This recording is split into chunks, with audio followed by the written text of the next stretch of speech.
Le Salon des véhicules récréatifs de Düsseldorf tire à sa fin et nous en sommes à notre dernier reportage, Paul Lacquer, au jour 9. Au chapitre aujourd'hui, des coups de cœur et des innovations. Parlant innovation, voici un châssis d'auto-caravane en modèle réduit, mais doté d'un système anti-louvoiement. Alors voici comment se comporte la caravane. Lorsque celle-ci oscille trop, une sonde placée à l'arrière de l'appareil applique automatiquement les freins. Voici d'ailleurs cette sonde. Le signal est transmis à une boîte électronique qui traite l'information et un signal transmis à la caravane active les freins. La trajectoire redevient donc rectiligne. Selon le constructeur, il serait relativement facile d'adapter ce système aux véhicules qui roulent sur nos routes. Passons maintenant à cette petite remorque pour les motos. Lorsque on est arrêté, elle est complètement à plat, mais un système de ballon et un compresseur permet de la gonfler pour la ramener à la bonne hauteur. Voici un accessoire qui plaira aux caravaniers saisonniers. Il s'agit d'une membrane que l'on fixe par-dessus la toiture, à noter la robustesse des fixations, et cette membrane permet de protéger le toit et de créer un espace d'aération entre le toit et la membrane. Souhaitons que ce produit traverse l'Atlantique prochainement. Passons maintenant de la très haute technologie encore à l'état de prototype.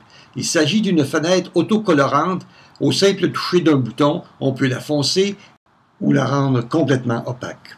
Passons maintenant au coup de cœur. Un constructeur français nommé Chausson présentait un véhicule récréatif avec beaucoup d'innovation intérieure. Évidemment, en bon français, il s'appelait Sweet Maxi et pour l'occasion, le constructeur avait retiré les murs extérieurs pour les remplacer par des feuilles de plexiglas, ce qui explique d'ailleurs que l'on voit beaucoup de reflets dans les images que nous vous présentons. La pièce principale de ce VR comprend à la fois la salle à dîner, la chambre à coucher et le coin cuisine. Un grand lit peut descendre du plafond ou remonter selon le besoin. Dessous, des fauteuils très confortables. La préparation des repas, quant à elle, se fait derrière un îlot adossé au fauteuil à l'avant. Et la table de la salle à dîner s'élève quand vient le moment de prendre les repas pour que les passagers soient confortables. Un système électrique permet de ranger les vélos à la verticale dans un compartiment à l'arrière du véhicule. Et voici maintenant le coup de cœur de Michel, à mi-chemin entre le chalet et la maison de poupée, avec des couleurs assez osées. Une petite autocaravane fabriquée aussi en France par Notin.